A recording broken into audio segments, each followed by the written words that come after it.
Welcome to Tea Time with Chris, a podcast that celebrates faith, humor, and the power of storytelling.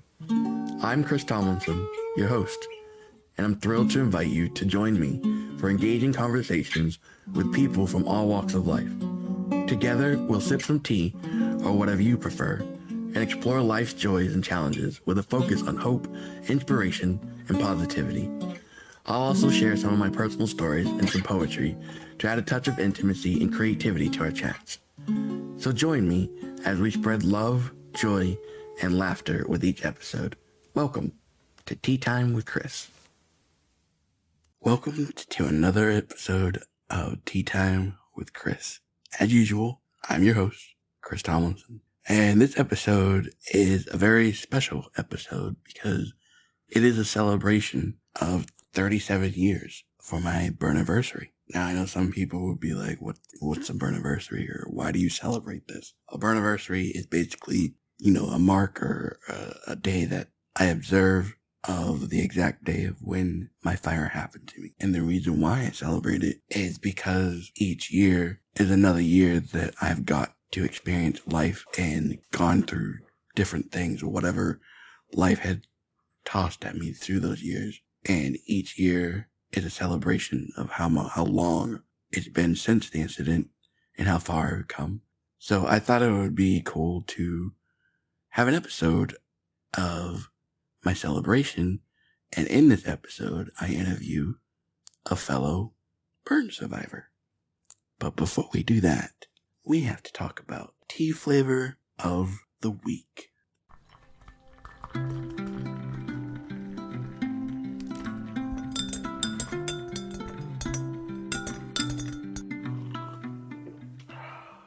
So this week's tea flavor is called honeybush, and its origin is in South Africa. It's made from the leaves and stems of the cyclopean plant, which is naturally sweet and aromatic. Honeybush tea has a smooth, slightly nutty flavor with subtle, honey-like undertones, hence its name. It is naturally caffeine-free and low in tannins, making it a soothing and gentle beverage. It's rich in antioxidants and phytochemicals, offering potential health benefits such as supporting the immune system, aiding digestion, and promoting relaxation. This tea is perfect for those looking for a caffeine-free and naturally sweet option to enjoy throughout the day. Definitely a tea that I want to look up and try because that sounds really good. If you have tried it before, please shoot me a message to the website and let me know how it tastes. And if you go on the website, you will notice a new option in the menu at the top that says community. And if you click on that, it'll say coming soon, and then it'll have like a little explanation. And what I'm doing is I'm working on a forum type deal where fans of the podcast or the newsletter or websites or people who know me or whatever can join. Like, they create their own account, and I'll have different things, different categories of different posts of different topics or whatever. And there'll also be a section for people to talk about the episodes and be able to have conversations with other listeners and such and talk about those episodes and what happened or what you got of it.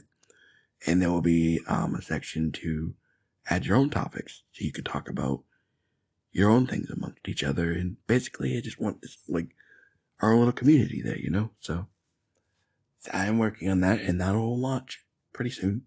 Probably within the next month or so, it'll launch. And I will also have another section where I will have a link to all my interviews, because I have several interviews online that people are interested in watching, and they don't know where to find it. So I will have a section with the interviews, and it will also contain all articles online that have interviewed me as well.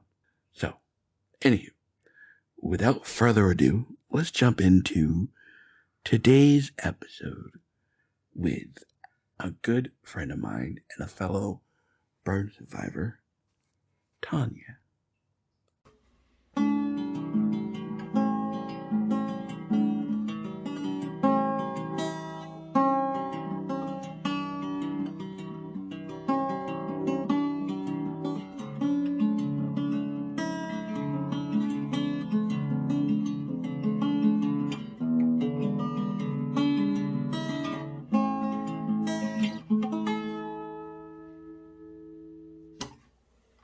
Thank you for letting me interview you for my podcast. Thank you for having me on your anniversary. No problem. Thank you for doing this with me. I remember I met you through the Phoenix thing, right? The one where we did the live Yeah. broadcast thing. That was Yeah. the first time I met you. Yeah, like the influencer. Yes, that's the thing. Yeah. An influencer thing. Yeah. Yeah, I was so confused when they asked me at first because I had never done something like that. So I'm like, what? So I was like, okay, sure. But it was fun though. It was. I thought it was good. It was like a good hour, but I felt like we could have talked longer. The group of us. Oh yeah. Yeah. Yeah, I felt like we could have gone way longer because like I felt like as it was going, we were all like connecting with each other, and we could have like really said some more things, like relate with each other and everything. Right. But we were just getting warmed up. Yeah, exactly. We were getting warmed up. It was at the end where it started to come out. Like exactly. Right? She's like, "No, you are a therapist." When I was saying, I'm not, a therapist. I talk to people, and at the end, I didn't even think that was recording. But a friend of mine was watching, and she was like, "Wow, I can't believe she said that to you." And I was like, "Said what?" Because I thought they had, ended the recording, and we were just talking to each other. But that was caught, and that's why I thought it was such an opportunity to bond, and that's why I think that telling your story is so important. And listening to other people's stories because it's how we bond. And we have our friends and our family, but no one understands you the way another survivor does. And particularly the burn community, where part of the trauma is just from being in the hospital. It's from right. So that's where most of my memories come from. Right, it's the hospital. I mean, I don't know. Do you know my story? Do you want to hear it?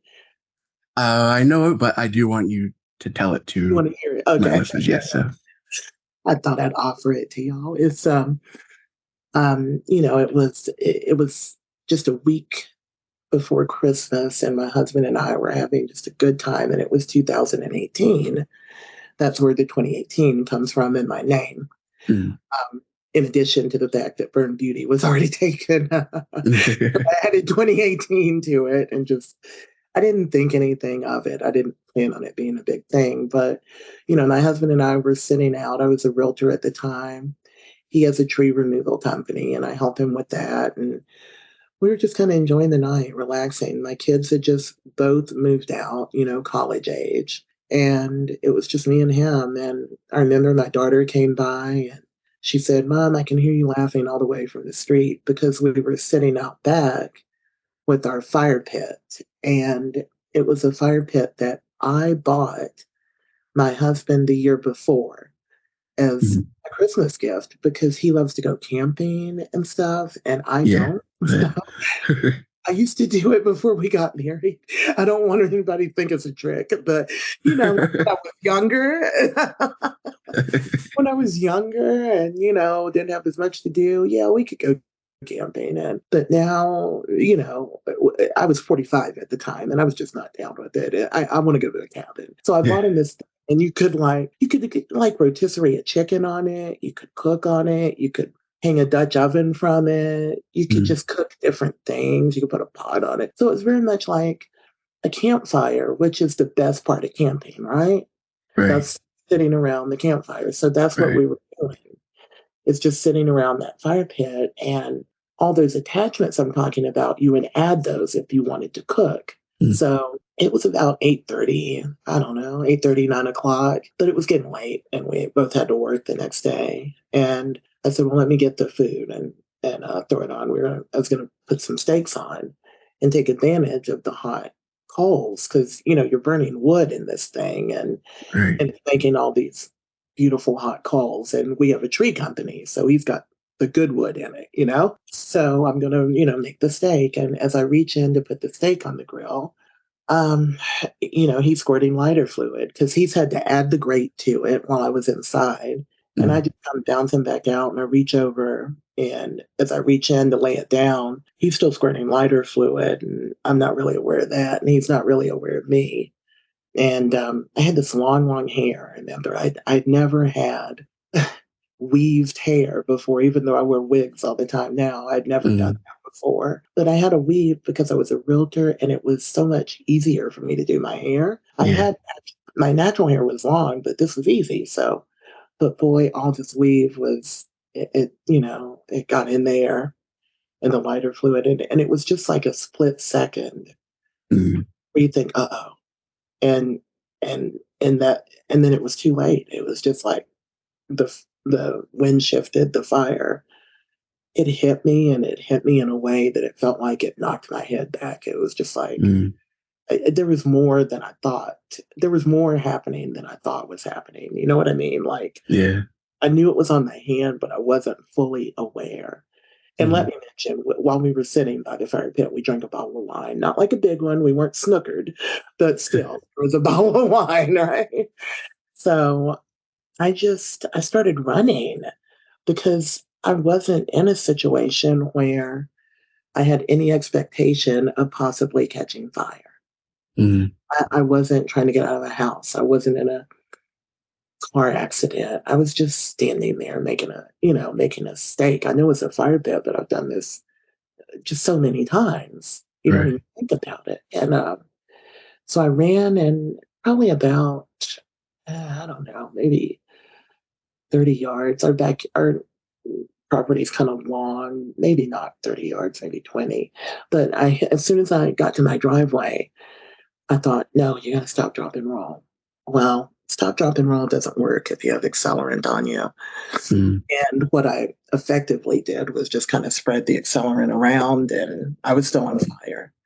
I was not going out, and I knew I was not going out. And I thought, I just specifically remember the moment where I gave up, and I, I, it was like it's me and this fire and God. I wasn't even thinking about my husband, so he's not even in my head at this moment. It's Yeah. just I'm. All I thought was, this is how I died, Mm. and rolled over on my stomach, and I'm breathing fire. Right, I know I'm breathing fire and skin. I can feel the heat, but I can't feel pain really. But I Yeah. can feel the heat and I can smell to a degree and I can hear it. And I just started to say the Lord's Prayer, and I got about halfway through, and I said, "God, is this really how I'm supposed to die?" I'm 45 years old, and I'm laying on my driveway, burning alive Mm. because I knew that's what I was doing. I was not dying at the moment, not yet. I was burning alive at that moment. It hadn't Mm. been long enough. It felt like a long time, but when you're on fire, it has a Mm. tendency to feel a little longer than it is. I didn't realize I was talking out loud this whole time. But when I said, God, is this really how I'm supposed to die? My husband said, I've got you, baby. I've got you. And I thought, I'm like, I'm going to live. That was the Mm. moment, right? Where it's like, wait, right? There, where my head came back together. And Yeah. I couldn't feel what he was doing, but he was putting me out with his jacket. He had like a light leather jacket. And as soon as he put me out, I jumped up. I ran in the house. And this is important because this is why I do what I do today. I Yeah. ran in the house, and inside our back door, there's a mirror, like full length. And I ran in the house and I looked at my face. That's all I wanted to see. If my face is okay, then everything is okay. Now, mind you, I did not see that my clothes were burned off because, this really, both my arms were burned really badly, Mhm. and my neck and my chest, and my upper back. All of those were burned. I'm burned at 35%, but it was all upper body. And part of Mhm. that 35% is my entire face. Mhm. But I thought my face was okay. It just looked red. And I did not know that it takes a couple of days before the the necrosis sets in, before Yeah. it blisters and turns black. And I thought, okay, well, it's kind of red. And I guess I was in shock because I didn't see the rest of me. And I looked at my husband. He had this terrible look on his face that I'd never seen before. Mhm. I didn't know what it was at the time, but now I know it was just terror. Yeah. He's looking at me, and I said, well, I should probably go see Dr. Bianco in the morning. And he said, no, baby. I called 911. And I was like, oh, I need to go to the hospital. Yeah, you need to go. And uh, they got here very quickly. I'm in Johns Creek, Georgia, amazing here. So it's like 2 or 3 minutes. So they came very quickly, like two fire trucks, a policeman, two ambulances. My husband had burned himself up to his elbows, putting Mhm. me out. And I guess they knew all that. I don't really know. This is where it all gets kind of blurry, but I remember talking to them Mhm. and telling them what happened. And all the medical staff came, and I remember talking to them. And I remember they all had that same look on their face, like he did. They were all men, and they all had that look of what I know now to be terror on Mhm. their face. And I guess, I still don't know what I looked like, but I can imagine now what it must have looked like with my clothes Mhm. burned off and half of my hair burned off, my weave is burned off, Yeah. and I must have looked like someone who probably wasn't going to make it. And Mhm. and I talked and for a minute, and the firemen checked around the back of the house to make sure that I hadn't set anything on fire, that we hadn't set anything else on fire. And then a paramedic just slightly touched my arm, or maybe my hand, because my arm was kind of messed up. I remember him lightly touching me and saying, Tonya, we've got to go now. And I said, okay. So the next thing I remember is being on in the back of the ambulance on the stretcher. And I said to the paramedic, because he scared me. I had already decided at this point that I was going to live. Mhm. First I thought, okay, this is how I died. Then when I heard I'm being put out, I thought, okay, I've got this. I'm going to live. And then this paramedic starts working very rapidly, Yeah. very, I mean, he's just really focused and really working. And I think he was cutting my jeans off because he needed to place an IV. And both of my Mhm. arms are burned, and my neck and my chest and my everything is burned on my upper body. So we needed to get to my lower body to place an IV. I Mhm. don't know if you've ever had an IV in your foot, but I've had them many times. So that's probably Yeah. what he was doing. Yeah. I said, am I going to die? And he said, no. And I said, would you say that even if you thought I was going to die? And he said, yes. And he never stopped working. He was just answering that. And I remember thinking, well, okay, I can trust whatever he says. But then the next thing he said was push fentanyl, and everything Mhm. went black. And then Mhm. I didn't wake up again until February of 2019. I had these nightmares while I was in my coma. It's a medically induced coma that they put you in to keep you alive so they can do the surgeries that you need and do the Mhm. treatment, which is traumatic and painful. And it's so painful, as a matter of fact, that I had a recurring nightmare every day that someone was trying to hurt me, and they were trying to hurt Mhm. my chest. So apparently that's where it hurt the most, when they were, you Mhm. know, doing the debridement and scraping the dying skin away. I can only assume that I could hear the nurses' voices or hear them come in and know that was about to happen. And in my mind, I would walk down this dark staircase, and I couldn't see, but I could I could take the steps and I would get to the bottom, and there's a little pitch black room, and I would just duck down like a tornado, like when you're a little kid and they teach you what to do when the tornado comes and you Hmm. squat down and put your arms over your head, Right.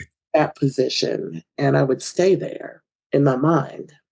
I never knew what that was until much, much later because my husband had kept a diary of everything Mm. that was happening, and he would make a note, well, I'm about to leave the room now. They have to work on your skin, and it takes 2 or 3 hours every day, and I can't be in the room while they do it, right? Because it has to be sanitary, and at Grady Yeah. Hospital they do it in the room. I think in other hospitals they might take you out, but I was on a ventilator with a trach and ICU, so they do it where you lay. Mm. It was 2 months. I did not know I was in a coma. I did not Mm. remember what had happened, not while I was in the coma. I didn't I had no consciousness of what had happened and that I was fighting for my life Mm. because I've dealt with respiratory arrest a few times and pneumonia, and it was a lot worse than I would have ever thought it was. Mm. Fire is so much more powerful than a lot of people realize, and Mm. it has the ability to do so much damage in such a small amount of time. Right. Makes sense to anyone, because it Oh, wasn't yeah. it wasn't a long amount of time, but it was a massive amount of damage, mainly because Right. it was my upper body. And, you've got a lot of, it's your face, it's my neck, my chest. You've got a lot of things here. And my lungs, of course, where I had inhaled that fire. Mm. Um, you know, these are all things that in your life. And so I just kept dreaming and I was living another life in my mind. That's how I know.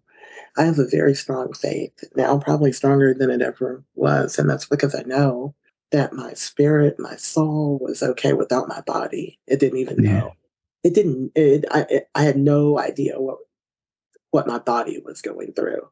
Mm. But they put my body back together and allowed me to wake up. And it was sometime in February, maybe the 19th. I can't particularly remember the day I woke up, but I do remember that the nurse that woke me up, her name was January. And Oh, I nice. got burned in December, and January woke me up in February. And it was very confusing to me. Right. Was like, that's too much. I don't get it, right? Because she asked me, she asked me if I understood, and I was like, no, right? I do not understand what you were telling me. I do not get it. But she was a very kind woman, and she helped me a lot. And once you wake up from the coma, well, you're not okay yet. Again, I Mm. wake up and I think, okay, I made it, but that's not particularly true yet Mm. because I had pneumonia 3 or 4 times after that. It was when you get pneumonia from laying in your bed because you can't walk or sit up, it's a bad case of pneumonia. And then I was sent away to a rehabilitation center because I needed to learn to walk again. Mm. And I was there for 3 weeks. And the place I went was for traumatic brain injuries. They really did not know how to care for my skin, my burns, my Mm. respiratory. They didn't even have a real respiratory therapy department. They just had one nurse that happened to be a respiratory therapist, and he would come in every once in a while and change my trach, the cannula in it, just Mm. do what should have been done. Mm. Well, what got done at the hospital 3 or 4 times a day got done, if you're lucky, 3 or 4 times a week there. And I tell you Yeah. this not to complain, but because I got very sick Saturday morning. And I told my nurse I had a fever. She just gave me Tylenol. Mm. I was sick Saturday, I was sick Sunday. And that Monday, I was scheduled to go for a swallow test to see if I was able to swallow again because I hadn't been able to eat or drink anything for about 6 months, you know? So that I was lucky. I was not ready for that test, but the EMT that came to pick me up, the medical transport, saw what was going on in my room. I was crying. I was telling them I didn't feel good. And, they're checking my vitals and they weren't right. Mm. Long story short, he tells them, we'll take her because they had the charge nurse come tell me that I needed to tell this man that I could go Yeah. if I wanted to, swallow. And I wanted to swallow. I wanted water, right? Yeah. Yeah. I told him I was okay. And he said, okay, I'm going to take you. And they put me in the back and they took all my medals and we started driving. And I said, so we're going to make it to the swallow test on time. Maybe you could call him. He said, no, ma'am, you're going to the emergency. Mm. And I was septic. Wow. So there it was again, where I think I'm okay. I'm actually learning to walk again, but my life is in certain danger. Mm. And it ended up being a terrible infection that I had on my scalp. It was a fungal MRSA strep infection, and no one could Mm. see it because my hair was growing back. My head was Yeah. shaved, by the way, while I was in the hospital. And I'm very fortunate that I do have hair today, and that it is only because of that weave that I had. But the cornrows in my hair and the tracks of the the weave protected my scalp. And Mm. even though I wear wigs, I do have hair, and Yeah. I wear it when I'm not on camera. I wear it a lot, my natural hair. So that was Mm. a blessing, but it was also a curse after they shaved my head because no one could see what was making me sick. Right.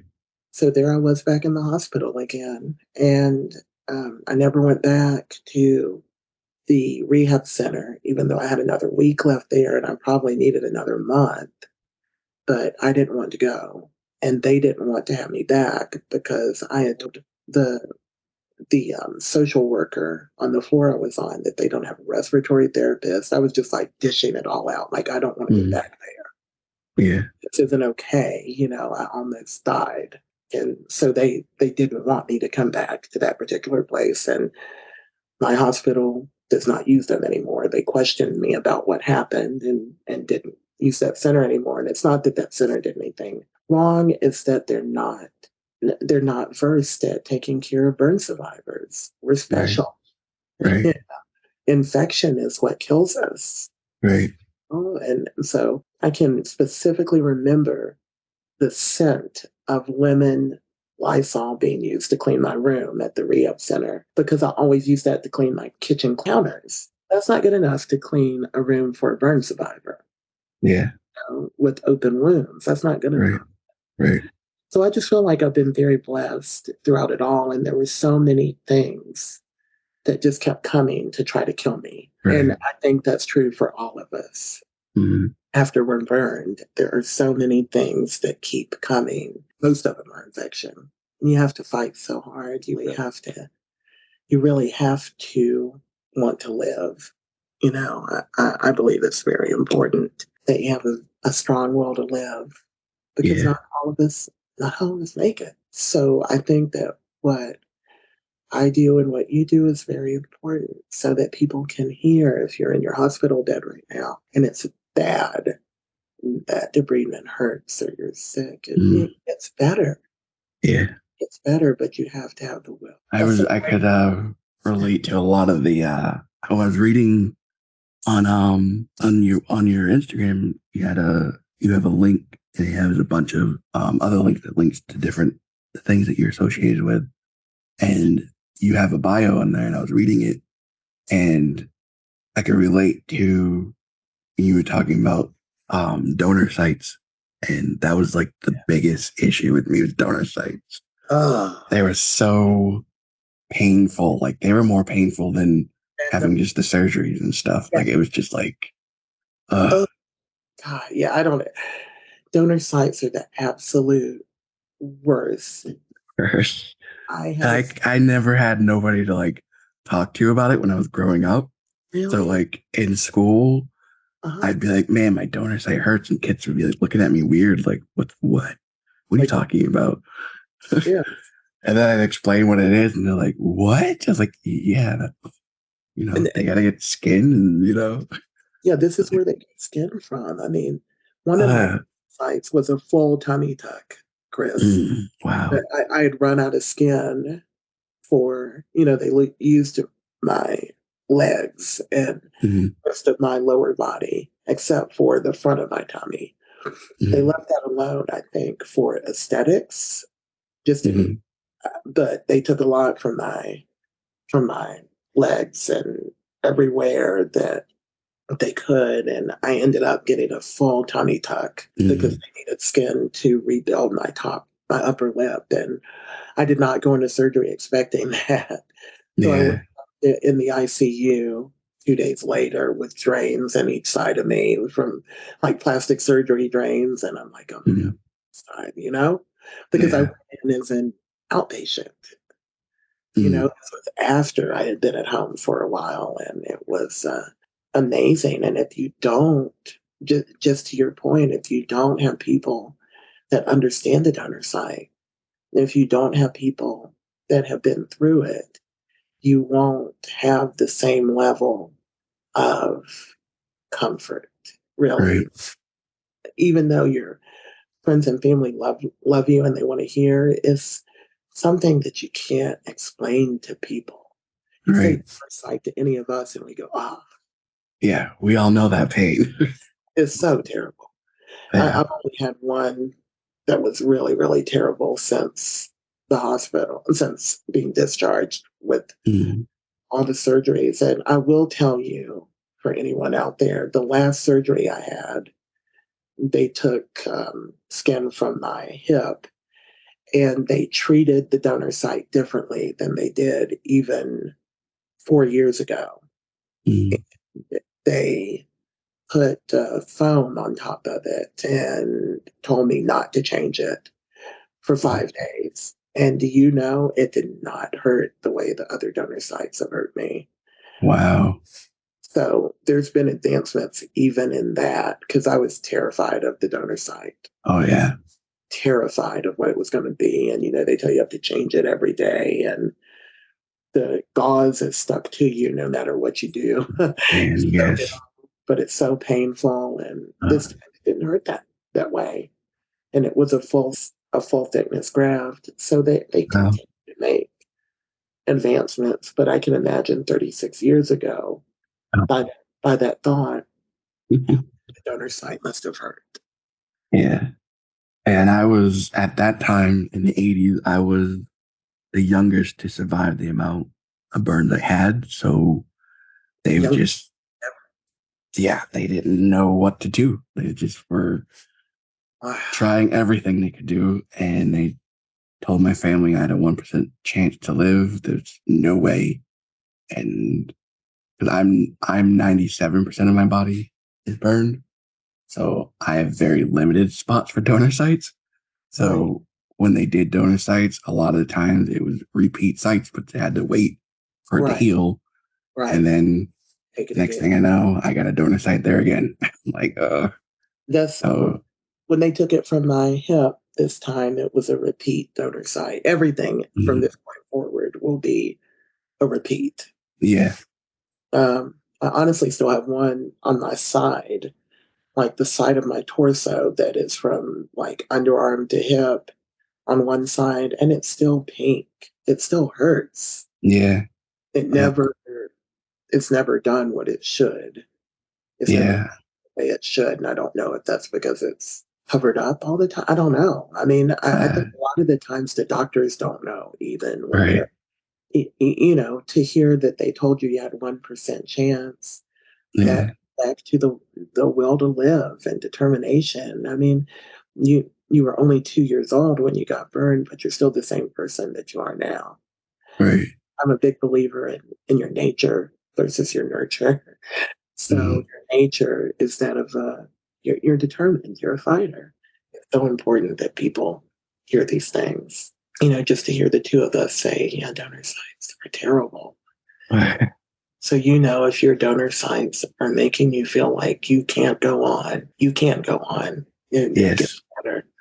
you know? Yes. It's rough while you're going through, but it's worth it in the end because it'll be better in the end. And that's something that I had to learn growing up because as a kid, you don't realize that you'll get better. So as a kid, you get all this stuff going on and you're just like, oh, this is how my life's going to be. Hmm. This is pain all the time now. And that's all I'm going to know. And then when I got older and I'm like looking at my hands and everything I'm able to do again, and I'm like, Yeah. oh, so that's why it was worth it.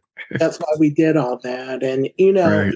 as an adult, I didn't particularly realize that, just the fact that you're aware that you didn't really get it as a child. I didn't get it as an adult. I didn't know what I was going to do. I was 45 when I got burned, and I was 47 before I started really doing anything again. I'd gone through surgeries, and then I'd gone through COVID came and stopped my surgeries, and that really put me in a deep depression Mhm. because I thought the surgeries were fixing me. You know, Yeah. now Yeah. I was just fine all along. The fixing Right. me isn't here, not on that, Right. right? But at the time I didn't know yet. And I had all my hopes pinned on they're going to fix my face because at the time I didn't. Right now, I'm my nose is what it is. I think you understand, but my mouth didn't close at all. I Mhm. could not shut it. My teeth would go together, but my lips didn't close and my eyes didn't close. And I just really wanted somehow for that to be fixed. And Yeah. they did it. They did it.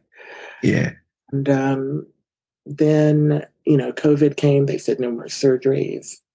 And I was okay for a while until I got COVID in Um, July of 2020. And when I got COVID, I had told my husband, if I get this thing, because it was new, if mhm. I get this thing, it's going to kill me. There's no way I can Yeah.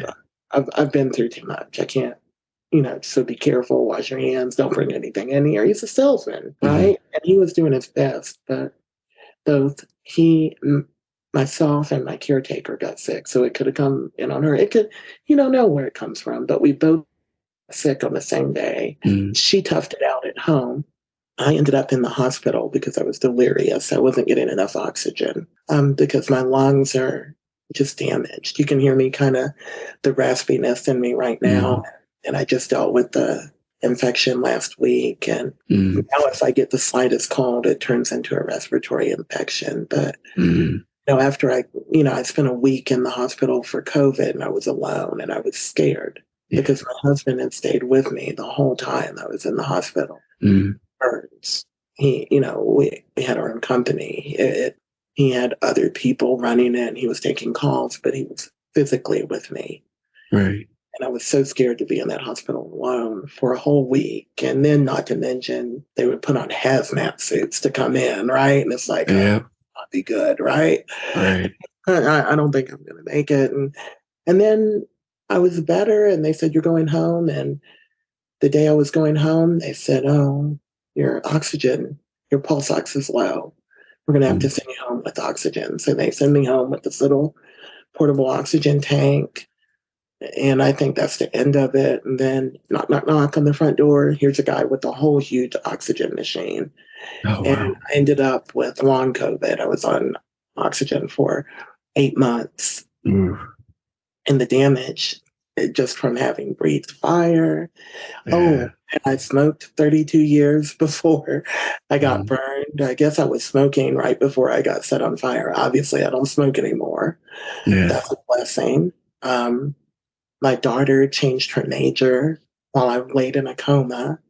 I mean, she was a veterinary major, which is great, but she Mhm. switched to nursing as she Oh saw what wow. they were doing for me.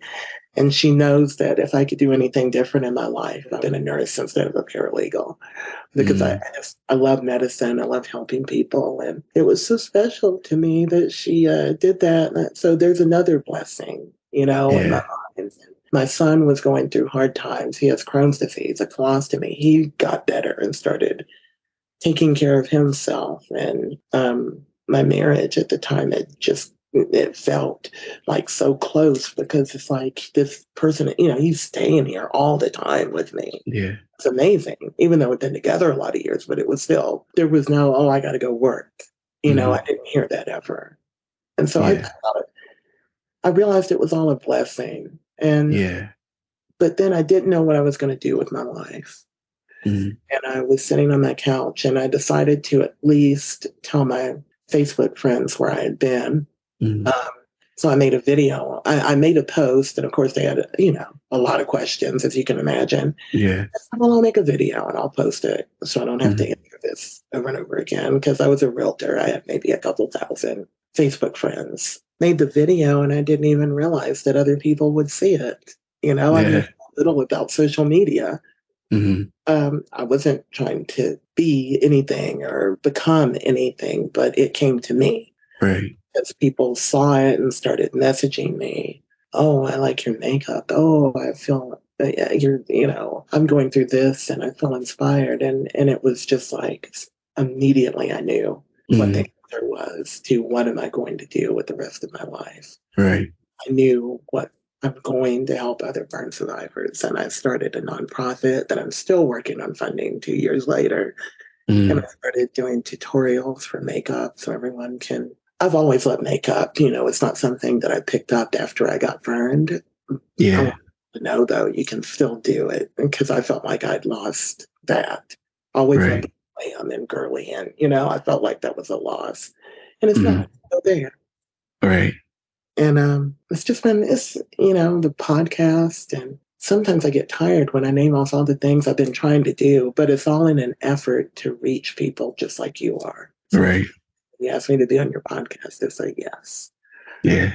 It's got to reach her. We're underrepresented, and there's not Mm-hmm. a lot of places where we can find reprieve after we've been burned, Right.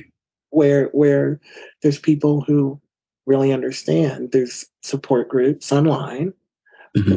The Phoenix Society has a good one that I'll be going to tonight Mm-hmm. because I need a place to.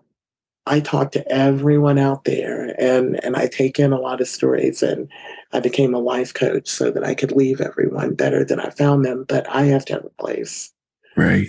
I can lay my burdens down. Right. Yeah. It's very important that you do that. Mm-hmm. And so there's a lot of things that I didn't really know about, being that I wasn't big on social media. I didn't Right. even know where to begin looking. And I want that to be more known. Yeah. And I don't want people who have a burned face like us. As I laid in the hospital bed, you were younger, you were a baby, but I was Mm-hmm. 45, and the only person I could think of with a burned face was Freddy Krueger. Exactly. Yep. That's all we know. So it's like That's all we know.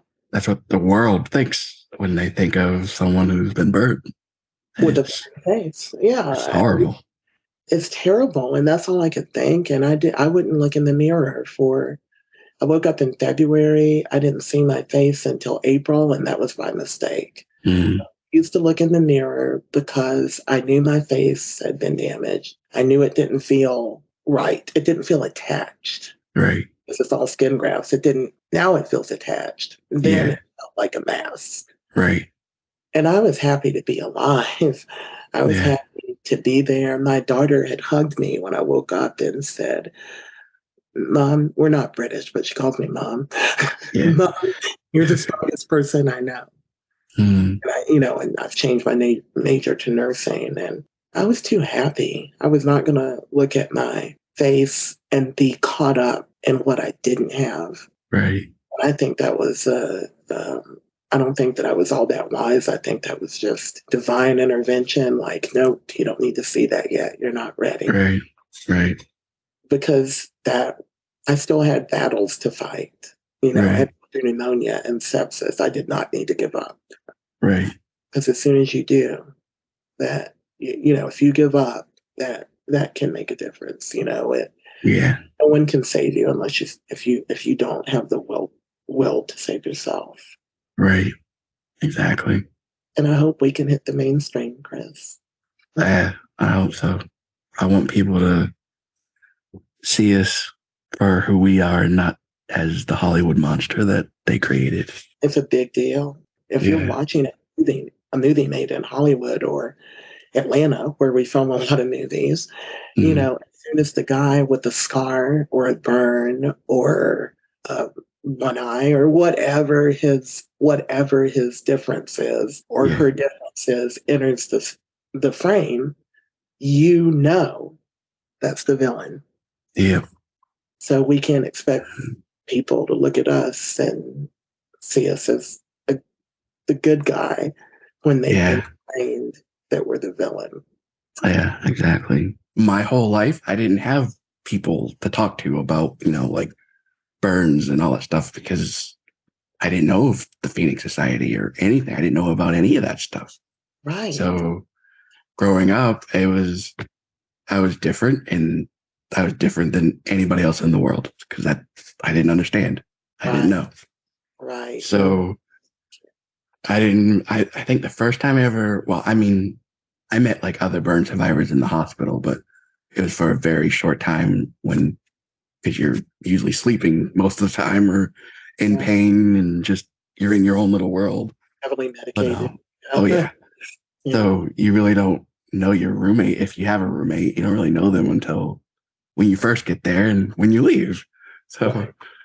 but I didn't really meet another burn survivor until probably my late teens, early 20s. And it was Yeah. crazy because it was weird. It almost feels bad saying that because I'm used to I'm used to who I am. Like how it I don't know how to be any other way. Like I don't know what it would be like if this did happen to me later in Right. my life. I don't know. So I don't know how to live a life with all 10 fingers or a face that doesn't have scars and all that. Yeah. So so growing up for me, it was just like I was different. No one else was. And then when I met the other burn survivor, I don't mean it to sound like a bad way, but I was shocked because I wasn't used to seeing someone else like me. Right. So for me, it was like I was seeing a burn survivor for the first time Right. because I didn't know. So when I Right. met them, I'm like, hey, I didn't know what to say. I didn't know how to act. And in my mind, I'm trying to like picture like, okay, so if I'm them, this is what I don't like when people do this and this and this and this. So in my head, I'm like, okay, don't look at them. Don't do this. Don't do that. Don't do this. Right. But the whole time they're just like smiling. They're like, it's okay, Chris. I get it. It's okay. Like, We get it. We get it. and Yeah. we like talked and we got to share things. And then it was just amazing to me to know that someone else in the world exists that knows what it was that I've gone through. And Yeah. I feel so bad for people that don't know about all this, like, and we don't have honestly, we don't have as much support as most other people and things do. Like Ex- we have our little things, but if you mm. really compare burn survivors and stuff that we need compared to all the help everybody else is getting, it's like, come on, man. For us, it's like, well, what are you doing, right? I mean, Yeah. what are you going to do about it? There's so many burn survivors. I think it's 10,000 people. I Mm, think it's in the U.S. Are burned yearly. And then the number is astronomical for those that don't. yeah. It was 3,500 or 4,500 that don't Mm, survive. So I want you to think about that if you're one of us sitting here. You're pretty special. And yeah. and you've been spared for a reason. And Right. we're underrepresented. You're right. Everything else, cancer and even not even diseases, every other cause, women's causes, LGBTQ causes, we're all behind them all. Men's depression, feel your feelings, Mm, everything. But there's not yeah. anything for though, you're a burn survivor and Exactly. people feel entitled to stare at you and ask you what happened. Hmm. They still ask me what happened in Yep. public, and now I'm a lot. more relaxed about it. Before I Yeah. be in tears because I did know how to live my life without the scars. And I Right. had lived my life as, like the pretty black girl. I always wanted to be the smart girl, but that's not what anybody would say. Oh, it's Tanya's the pretty black girl. That was part of my identity. Hmm. That was why I ran in the house and looked at my face in the mirror. And Hmm. that is why I'm happier now than I was before, because I am so much more Hmm. than that, Exactly. and I want to Yeah. look out for so much more. And I hope that through the work that you and I and a lot of other people are doing, that will become mainstream, Yeah. like in other countries. Katie Piper, right? Hmm. She's amazing. In England, she's just living her life. I love Katie, right? It's like Yeah.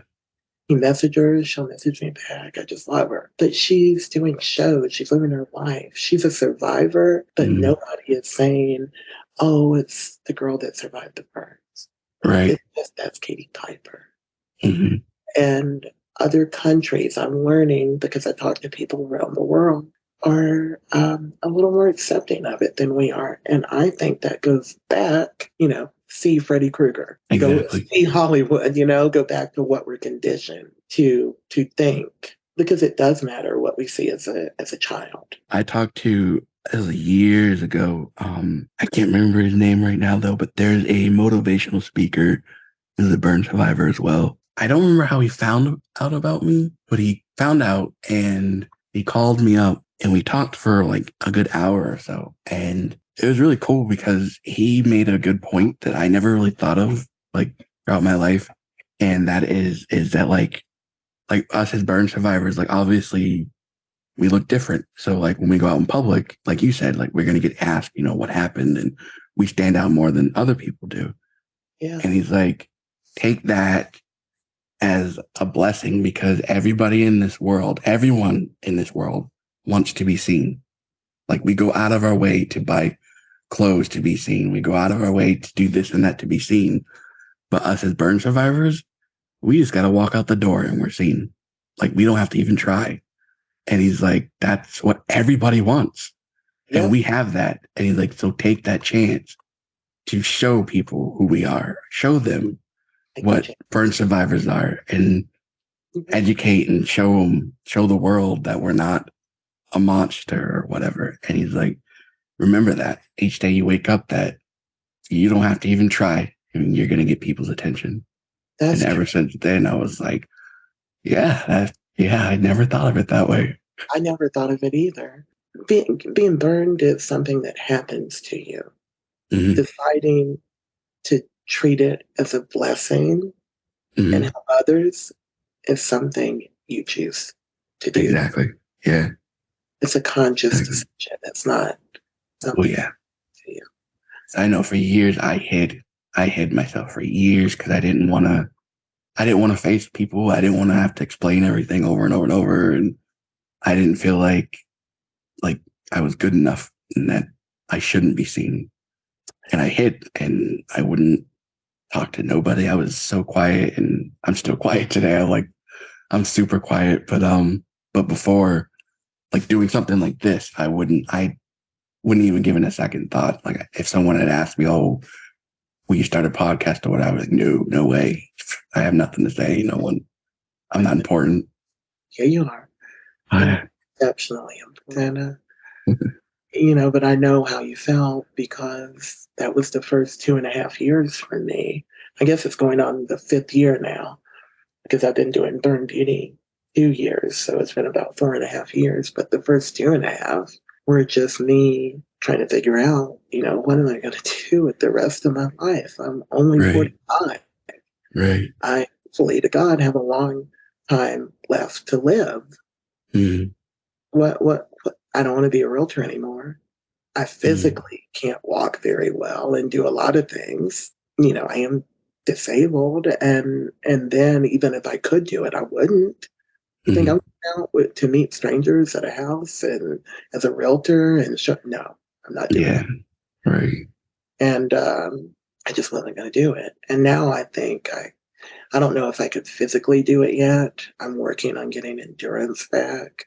I Mm-hmm. don't know if it's ever coming back, but I try to think positively, Yeah. and Oh yeah. like it'll be okay, but I don't know if it ever will be to a point where I can physically just run all day, physically like Yeah. do. Mm-hmm. But I know that I would do it now. I wouldn't not do it because of my face. But it took, I've been working on myself every day for, since this happened, and you have to do that for yourself. Oh And that's what yeah. I didn't do for myself before. That was Mm-hmm. something I definitely wouldn't do for myself before I was burned. And so it's a blessing. You just have Mm-hmm. to, if I had it to do all over again, I mean, obviously I would rather not suffer the pain, Right. the near death experiences. But I sure do live a lot more now for those 45 years. So people don't believe me when I say I wouldn't change it. It Right. is what it is. Mm-hmm. I'm happy. I'm glad you are doing what you're doing, and I am so honored to be here with you today. If you have changed one person's life before you are finally called home, then you have done something amazing, and we're getting an opportunity to do a lot more than that. People can relate with different things we go through, even if they're not a burn survivor. And I've had many people message me who are not, who never burned or anything, but they've gone through like cancer or Yep. suicide stages or whatever it may be. And they're like, hey, I caught a video of yours or I caught your post and you helped me, you helped me keep, stop myself from ending myself and you helped me keep going. That's a big encouragement because that's Yeah, what I want. I want to help people not give up, to like keep going, that there's hope and it's going to get better. that's what encouraged me to keep going. That's what encourages me every day. You Yeah. know, if you think for a minute it's about, some makeup or some clothes, that's the fun stuff that I want to do. And Right. I had to learn to deal with because at first I didn't want to take those opportunities that were being offered to me. I Mm-hmm. I just wanted to do what I was doing Right. and alone. But then, if God gives you an opportunity and leads you in a certain way, Mm-hmm. should you should take that. Yeah. You are worthy because that was the problem. I didn't Mm-hmm. think I was worthy of making a commercial for L'Oreal, but I did it. And I There you didn't go. think I was worthy of, all the companies that are coming to me now and giving me makeup and clothes. And it's amazing to me because it feels to me like that's one step closer to making Burn Survivor more mainstream. Yeah. Sense to you that once Yeah. closer when I'm Right. outside the burn community, just because I kind of live inside it, but when I'm doing this stuff on social media, I have to pull myself out of it, and I don't really know Right. how I do it. I was really more introverted. You would not think that before Uh, I was burned. I'm not introverted anymore. Thank you for doing this with me and taking the opportunity to interact with each other and talk to another fellow burn survivor and be able to see that connection click when we say donor site and all the other things and able Yeah, to just connect that connection. So, it's an immediate connection, isn't it, to another uh, survivor? It's just like we just sat and talked like we're old friends that hadn't spoken years, and exactly. because we have that connection. And I thank you for asking me to join you and for having me on your burn anniversary or burn anniversary, however you want to call it, because that's a Either big way deal. is fine. I'm looking forward to mine this year. It'll be the first time I celebrate it, Mm, rather fear it. And so this really makes me feel like I'm in my power to be yeah. talking to you on yours. Like, Uh, I got this. I can do this. You yes. talk to me on yours, then I can do this. And Yeah. so I can celebrate. So Yes, definitely. I hope everyone listening just knows that whether you're in the hospital or at home and you're recovering, whatever you're going through, doesn't have to be burns. Whatever brings you to listen today, Yeah. because not all scars are visible, and those Right. are actually the harder ones to heal, right? Mm, Um, for whatever reason you're listening, that everything gets better. It really does. It's all what you make of it, Yeah. and it's all how you see things. And this too shall pass. And I encourage people to reach out to, like, don't think it's a weakness or anything. Reach out and look for the help because it's out there. And I know sometimes it can be harder to find, but if we're out here and we're willing to help, and just reach out and talk to someone that you can somehow connect with or relate with so it can Yeah, help you through it because you need support. When you're going through this type of stuff, you need as much support as you can get. you That can be must. brutal at times. Yeah, you must have someone to speak to. And a Yeah. lot of people message me. I do answer my messages, as many as I can. But again, if it's urgent, you have to take urgent Yeah. action. Season 3 of my podcast is coming later. There we go. There we go. Yep. All right. Well, I just adore talking to you. I know we could end up talking all day. So I Yeah. just, I wish you much success. Anytime you want me to come back, please do let me know. Definitely. I You have will. my details. I will come a running. Sounds good. Thank you again. All right. Thank you, Uh, everyone. Remember, this too shall pass, and I love you. Bye. Amen. Bye.